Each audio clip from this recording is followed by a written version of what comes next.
दोस्तों, यह एक ममता की कहानी है। एक ऐसी लड़की जिसकी दुनिया उसके पिता के मान सम्मान और माँ के आंचल की छाव से बनी थी। ममता अपने घर की सबसे लाडली और होनहार बेटी थी। शहर के एक प्रतिष्ठित कॉलेज में जब उसका दाखिला हुआ तो उसके पिता की आंखों में गर्व के आंसू थे। उन्होंने समाज की दकियानुसी बातों को दरकिनार कर अपनी बेटी को उड़ने के लिए आसमान दिया था, लेकिन उन्हें क्या पता था कि वही उनकी यही लाडली एक दिन उनकी पगड़ी को मिट्टी में मिला देगी। कॉलेज के चकाचौंध में ममता की मुलाकात आर्यन नाम के एक लड़के से हुई। आर्यन दिखने में बेहद सादा और शांत स्वभाव का था, लेकिन उसकी बातों में एक अजीब सा जादू था। वह ममता को नोट्स देने के बहाने करीब आया और धीरे धीरे उसके दिल में जगह बना ली। आर्यन अक्सर कहता, ममता, तुम इस शहर की भीड़ के लिए नहीं बनी हो, तुम तो मेरे दिल की रानी बनने के लिए पैदा हुई हो। ममता को उसकी बातों में सच्चाई नजर आती थी। वह आर्यन के शब्दों के मायाजाल में इस कदर उलझ गई कि उसे अपने पिता का अनुशासन बेड़िया और माँ की फिक्र दखल अंदाजी लगने लगी। वक्त बीतता गया और ममता के घर वालों ने उसकी शादी एक सुशिक्षित और खानदानी परिवार से तय कर दी। घर में खुशियों का माहौल था, शहनाइयां बजने की तैयारी हो रही थी, लेकिन ममता के मन में विद्रोह की आग सुलग रही थी। उसने आर्यन को सब बताया। आर्यन ने बड़ी चालाकी से उसे उकसाया और कहा, अगर आज तुमने हिम्मत नहीं दिखाई तो हम हमेशा के लिए जुदा हो जाएंगे। तुम्हारे पिता अपनी झूठी शान के लिए तुम्हारी खुशियों का गला घोट देंगे। ममता को आर्यन की बात सच लगी। उसने एक बार भी उन हाथों के बारे में नहीं सोचा जिन्होंने उसे चलना सिखाया था। शादी से ठीक एक रात पहले पूरा घर गहरी नींद में था। तब ममता ने अपनी संदूक से कुछ गहने और पैसे उठाए और घर की दहलीज लांघ गई। उसने पीछे मुड़ के नहीं देखा कि उसके इस कदम से उसके पिता की कमर हमेशा के लिए झुक जाएगी। वह आर्यन के पास पहुंची, जहां से वह उसे अपने दूर दराज के एक गांव ले गया। वहां एक पुराने मंदिर में उन्होंने शादी का नाटक रचा। ममता बेहद खुश थी कि उसने अपना प्यार पा लिया था, लेकिन यह खुशी सिर्फ चंद घंटों की मेहमान थी। अगली सुबह जब ममता की आंख खुली तो सन्नाटे की जगह चीख पुकार मची थी। आर्यन की भाभी कमरे में घुसी और दहाड़ मारकर रोने लगी। सामने आर्यन का शरीर बेजान पड़ा था, उसके होठ नीले थे। ममता कुछ समझ पाती उससे पहले ही आर्यन के बड़े भाई ने उसे बालों से पकड़कर फर्श पर पटक दिया। उसने चिल्लाकर गांव वालों से कहा, देखो, इस शहर की कुलक्षणी को कल आई है और आज हमारे भाई को जहर देकर मार दिया ताकि उसकी जमीन हथिया सके। ममता सन्न रह गई। वह चिल्लाती रही कि आर्यन ने ही उसे दूध दिया था, लेकिन गवाह और सबूत पहले से तैयार थे।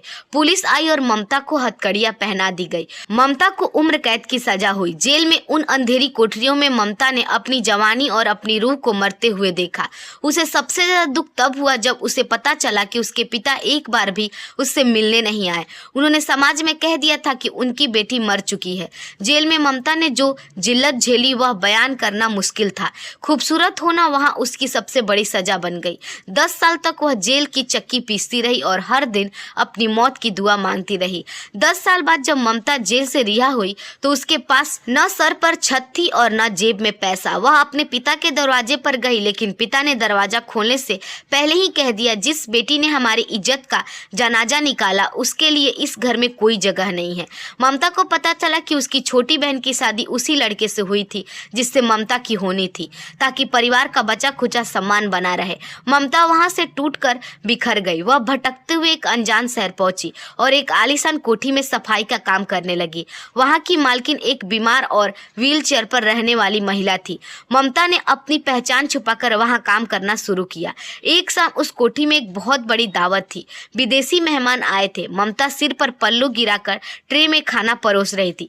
तभी मुख्य द्वार से एक सूट बूट पहने हुए रौबदार शख्स अंदर दाखिल हुआ। जैसे ही ममता की नजर उसके चेहरे पर पड़ी, उसके हाथ से कांच की ट्रे छूटकर फर्श पर बिखर गई। वह आर्यन था, वही आर्यन जिसके कत्ल के जुर्म में ममता ने अपनी जिंदगी के 10 बेशकीमती साल जेल में सड़ा दिए थे। वह न केवल जिंदा था बल्कि उस कोठी का असली मालिक था। ममता का शरीर गुस्से और सदमे में कांपने लगा। उसने चीखते हुए सबका ध्यान अपनी ओर खींचा और आर्यन का पर्दाफाश किया। आर्यन ने एकांत में ममता से माफी मांगी और बताया कि उसने एक अमीर विकलांग औरत से शादी करके उसका बिजनेस हड़पने के लिए अपनी मौत का नाटक रचा था। उसने ममता को पैसे की लालच दिया ताकि वह खामोश रहे। ममता ने उन पैसों को उसके मुंह पर दे मारा और कहा, तुमने मेरा वक्त छीना, मेरी जवानी छीनी, लेकिन अब तुम मेरा सच नहीं छीन सकते। कुदरत का इंसाफ देखिए। आर्यन की सच्चाई जब उसकी पत्नी के सामने आई तो उसने उसे सड़क पर लाकर खड़ा कर दिया। जिस भाई के साथ मिलकर उसने साजिश रची थी, उसी भाई ने उसे धोखा दिया। आर्यन को लकवा मार गया और वह उसी कोठी के एक कोने में बेसहारा पड़ा रहा।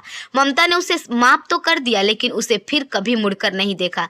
आज ममता एक आश्रम चलाती है और हर उस लड़की को आगाह करती है जो प्यार के नाम पर अपनी दहलीज लांघने को तैयार होती है। ममता अक्सर लड़कियों से कहती है, बेटिया, जो प्यार तुम्हें तुम्हारे माँ बाप से छुपाना पड़े वो प्यार नहीं, एक दलदल है। जो पुरुष तुम्हें घर से भगा कर ले जाए वह तुम्हारी इज्जत कभी नहीं करेगा। सच्चा प्यार वो है जो समाज के सामने हाथ मांगकर तुम्हें सम्मान दिलाए, न कि चोरों की तरह आधी रात को घर से भगा निकले। आज ममता की आंखों में आंसू नहीं, एक गहरी शांति है। यह जानकर कि देर से ही सही उसे न्याय मिल गया, लेकिन इस न्याय की कीमत उसने अपनी पूरी जिंदगी देकर चुकाई थी। दोस्तों, उम्मीद है आपको यह कहानी अच्छी लगी होगी। अगर हमारी कहानी आपको पसंद आई हो तो हमारे वीडियो को लाइक और चैनल को सब्सक्राइब जरूर कीजिएगा। धन्यवाद।